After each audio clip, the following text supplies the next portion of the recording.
আসসালামু আলাইকুম ভিউয়ার্স, আপনারা সবাই কেমন আছেন? আল্লাহর রহমতে সবাই ভালো আছেন। আমিও আল্লাহর রহমতে অনেক ভালো আছি। আল্লাহ যেরকম যাকে যখন যেরকম রাখে তখনই সবাই ওরকমই ভালো থাকে। আমি আজকে সকাল থেকে রাত পর্যন্ত আমি কি কাজ করছি সেই সব শেয়ার করব আপনাদের মাঝে।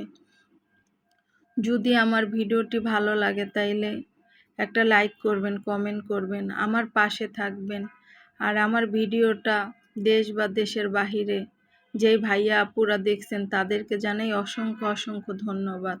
যারা আমার ভিডিওতে একটা লাইক দিতে ভুলে গিয়ে থাকেন তাইলে একটা লাইক দিয়ে আমার ভিডিওটি কন্টিনিউ করবেন। আপনাদের কাছে অনুরোধ রইল। আমি সকালবেলা একটু গ্রিন টি বানিয়ে নিলাম আমার হাজবেন্ডের জন্যে।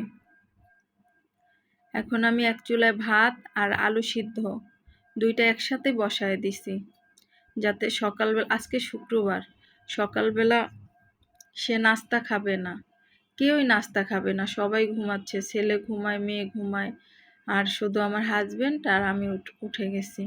তাই বলল কি ভাত বসায় দিতে, যে আলু ভর্তা আর ডিম ভাজা আর ডাল আর মরিচ পেঁয়াজ ডলা এগুলো দিয়েই খাবে।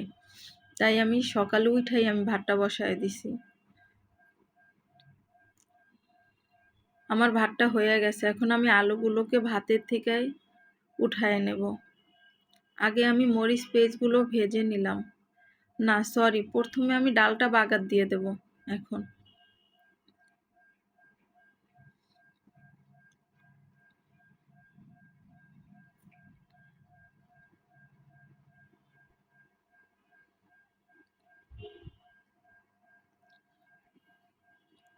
ডালটা বাগার দিয়ে নিলাম, এখন আমি মরিচ পেঁয়াজ ভেজে নিলাম। আমাকে বলছিল কি পেঁয়াজটা কাঁচা রাখতে, কিন্তু আমি ভুলে গেছি। আমি ভাবছি যে ইন্ডিয়ান পেঁয়াজ, পেঁয়াজের যে দাম, পেঁয়াজের দাম, আলুর দাম, কি খাবে মানুষ বলেন তো আপু ভাইয়ারা? যাদের অল্প আয়, যারা অল্প টাকা রোজগার করে, তাদের তো অনেক সমস্যা হয়ে যাইতেছে এই দেশের কারণে।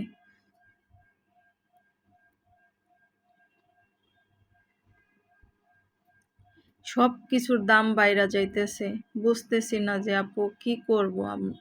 আমরা সকলে রাতের একটু ছিল, ওই যে মাছের মাথা দিয়ে মুগ ডাল দিয়ে রান্না করছিলাম, ওইটা ছিল, ওইটাও আছে। আবার আলু ভর্তা করছি, তারপর মরিচ পেঁয়াজ ভাইজা নিছি, ডলছি, আর ডিম ভাজা, ডাল, ভাত।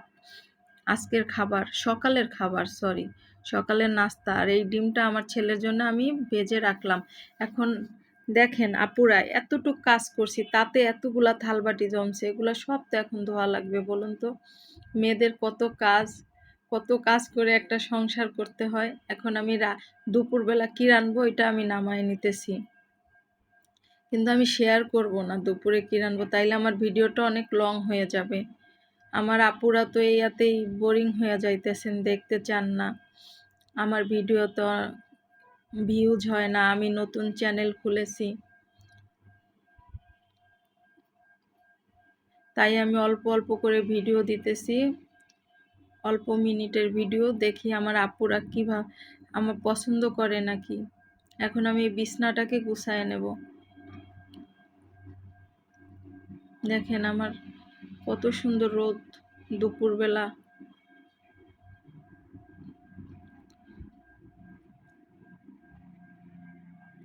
প্রায় 2টার মতো বাজে। আমি জানলাটা একটু খুইলা দেখলাম যে বাহিরের অবস্থা কি।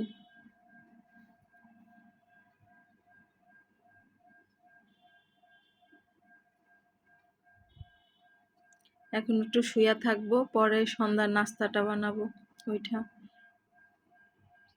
এই সন্ধ্যার সময় আমি কি করলাম, একটু কফি বানায় নিলাম আমার হাজবেন্ডের জন্য। সে দুধ খায় না, শুধু কফি আর গরম পানি দিয়া খাবে সব সময়। তাতে তাতে হয়েছে কি, তার শরীরও ভালো থাকবে। আমরা তো বুঝি না, আমরা তো দুধ চা ছাড়া থাকতে পারি না, তারপরে দুধ চা খাইতে হয়। কিন্তু যারা বুঝে তারা তো তার শরীরের কোনটা ভালো হবে কোনটা খারাপ হবে সেই জিনিসটার দিকে খেয়াল রাখে। আমি এখন কফিটা দিয়ে আসতে যাইতেছি।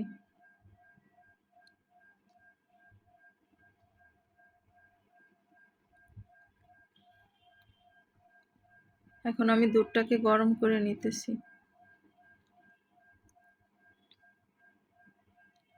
আমি এই জায়গা থেকে একটু পরিমাণ চা খাবো, 3 কাপ, সরি একটু পরিমাণ না, আমার যতটুকু লাগবে অতটুকুই আমি চা বানাবো। আর দেখি আর কি করা যায়। বাসায় তো বিস্কিট নেই, তাই 3টা রুটি ভাজবো। বার্গারের যে রুটিগুলো আছে ওগুলো এনে রাখছিলাম বার্গার খাওয়ার জন্য, ওটা আর খাওয়া হয় না। এখন ওই রুটিটাই হালকা করে ছেঁকে নেব। আমার ছেলে একটা, আমি একটা, আমার মেয়ে একটা খাবো।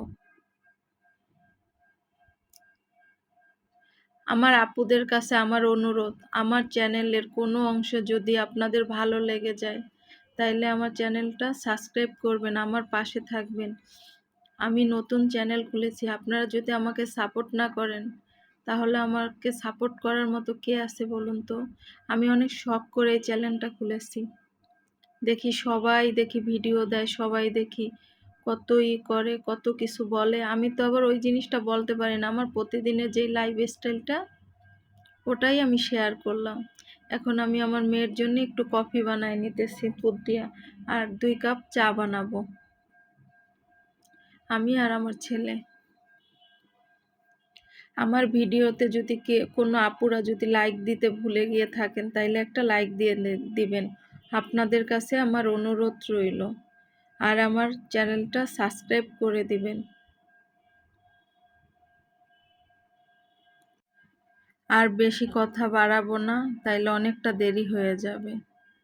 এখন আমরা চাটা খেয়ে নিতেছি। সবাইকে বলছি খেতে খেতে আল্লাহ হাফেজ।